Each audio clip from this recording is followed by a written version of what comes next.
Deep inside Evoke territory, a young human man sits in the booth at the bar. He sits, sipping on his drink, looking around at all the different species that are around. As they scurry about, he sits there waiting, as none of them are who he's waiting for. Eventually, another human man steps past him, shakes his hand, and then sits down on the other side of the booth. The first one looks up and says, "So, you got the stuff?" The second man says, "Yeah, it wasn't easy though," as he hands over a bag underneath the table. The first one pulls the bag up next to him and checks it. "Is it pure?" he asks. "100%. We're friends. And don't you trust me?" "One thing has nothing to do with the other," the first one says, as he reaches in, opens the top on one of the containers and smells the content. "What the hell are you doing?" the second man says. "Do you have any idea how much trouble we'll be in if anyone even finds this, let alone smells it?" Putting the cap back on, the first man says, "Relax, I just had to be sure." He then looks at the other cylinder and he says, "This one better be 100% pure." "Look, you paid me really well," the second man said, "to get this all the way from Earth. I'm a man of my word." "I know, it's just... Look. The others are starting to stare. Two humans being quiet in the bar." Realizing what's going on, the first one says, I got you. Just conserving my energy for later anyway. It's going to be a hell of a week now." "Week," the second man says. "Maybe if you're ready to be broken. There's enough in there to last you a month, maybe longer if you conserve, which I do recommend you do. Too much at once can be dangerous for you." "But really fun," the first one said. Yeah, whatever," the second one says. "It's your life. I'll see you in a month. If you're still alive, of course." The man who is sitting there waiting stays put while his friend gets up and leaves. As this happens, he slowly consumes the very weak drink in his hand.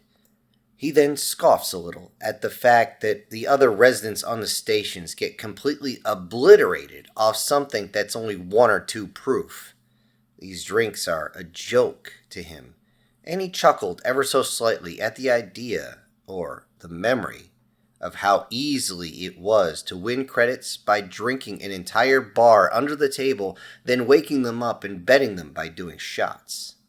To make sure he didn't look suspicious anymore, he ordered 2 more of these cocktails just to make sure the stuff that he had tasted, that he had smelled, was away from his tongue, before he paid his tab and simply left.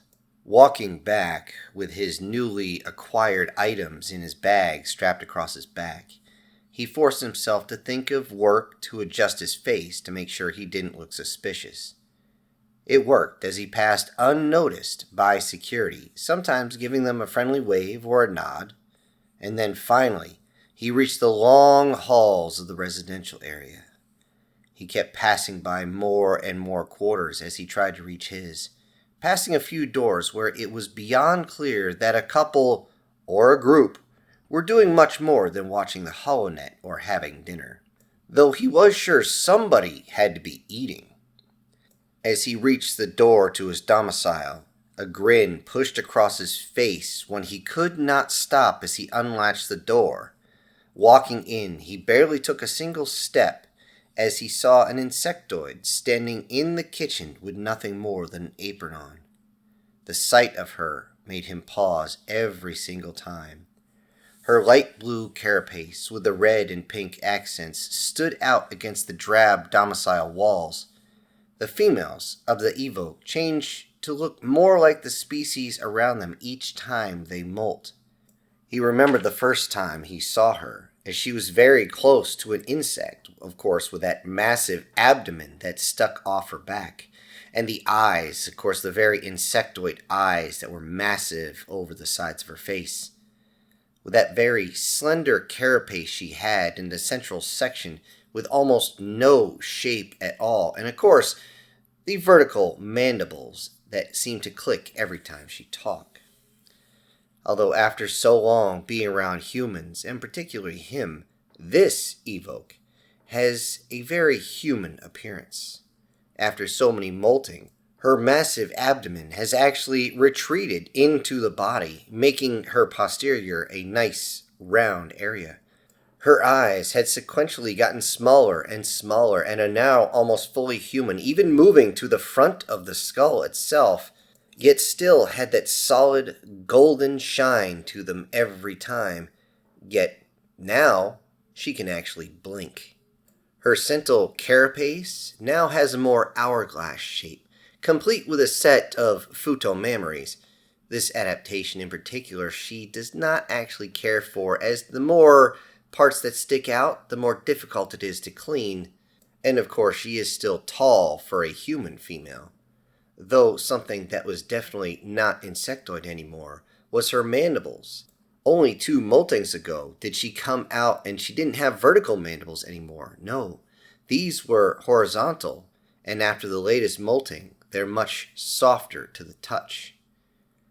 She still maintains her 17-inch tongue, though, which she does use constantly to eat. To a male evoke, she looks disgusting, horrifyingly gross, and they wouldn't touch her with anybody else's reproductive parts. To a human male, though, she was beyond enticing.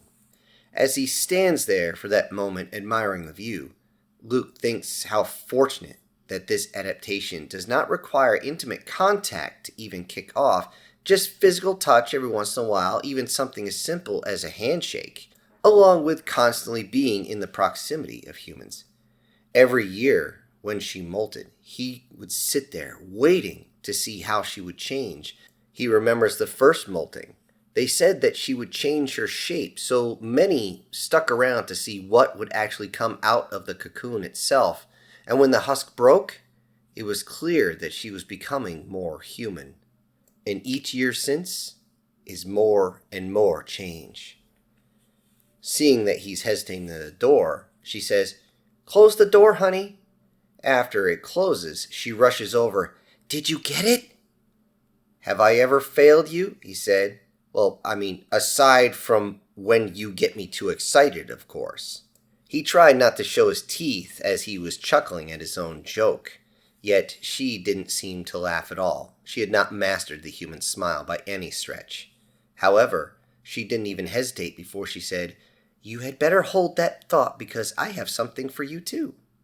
She then reaches into the cupboard and pulling out a box and placing it down.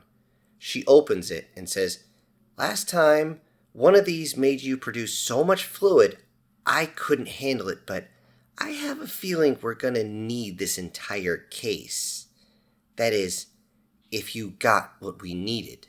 Luke places the bag on the table next to the dishes that are awaiting food. He then begins to pull out 6 large bottles of 100% pure honey.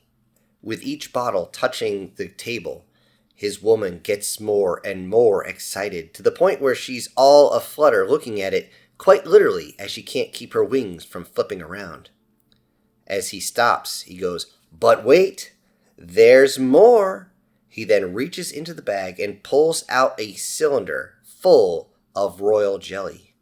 This cylinder is not much larger than a rolled up stack of quarters, yet this is enough to make her eyes get really, really wide.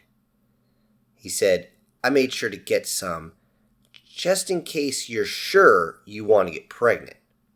She stares at the cylinder with such intention that he actually has to pull her out by calling her name. "Barta? Barta!"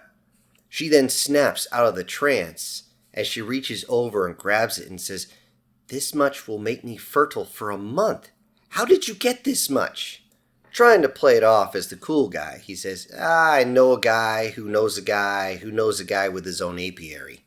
I know you need to ingest this stuff to become fertile, and, you've been talking about kids for a while, so..."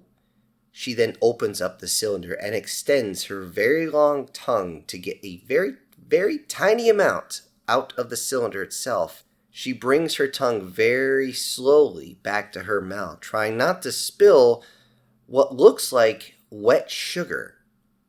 and she finally gets into her mouth, and her eyes get really, really wide, and then they seem to relax, a bit confused, and she says, I guess it takes a while. I don't feel anything.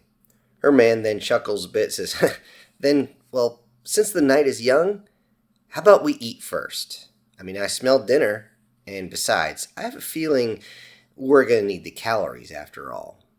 This actually made Barta grin just a little bit. They enjoy their dinner, and afterwards, Barta reaches up and originally takes a tablespoon but thinks better of it and grabs the smallest teaspoon she has, dabs it into the honey, pulls it out, making sure it doesn't spill, plop it into her mouth, and enjoys it like a human woman enjoys homemade cheesecake after a long day. As she takes the spoon out, she turns her head up and you can hear mmm as she savors the flavor and swallows it down as she feels the flavor still on her elongated tongue. A few moments later, though, she pauses and freezes in place and drops the spoon onto the table. What's wrong? Her man asks. Without saying anything, Barta leans over to the case, pulls out a small 3-ounce bottle of the stimulant and slides it over to Luke and said, Sweetheart, drink this. Quickly. And follow me. Barta then gets up to move to the bedroom, but she has trouble walking as she's going. Seeing this, the man opens up the bottle and slams the liquid right down his gullet. He tries to get as much as possible, but then he also grabs the water next to him and forces this gritty substance down his throat. He's not thrilled with the taste, but immediately he got up and he can barely get his pants off fast enough as he's walking. As he has to pause to actually get them off his ankles, he yells forward and says, You better be ready. I'm knocking you up tonight. Before he can barely even finish that sentence, 4 arms reach out of the doorway and grab him and say, Shut the fuck up, Luke, and come here! Hello everybody, this is Syntax. Thank you for joining me today on this short story. Before I go, I need to send out some special thank yous to a few of my supporters, and those would be Prozac and Pancakes, Brian Kemp, SS Demon, Guardian Sage, MTF Guard, and Erica Gem. Thank you all so much for supporting the channel. Everybody else, I'll see you on the next one. This is Syntax, punching out.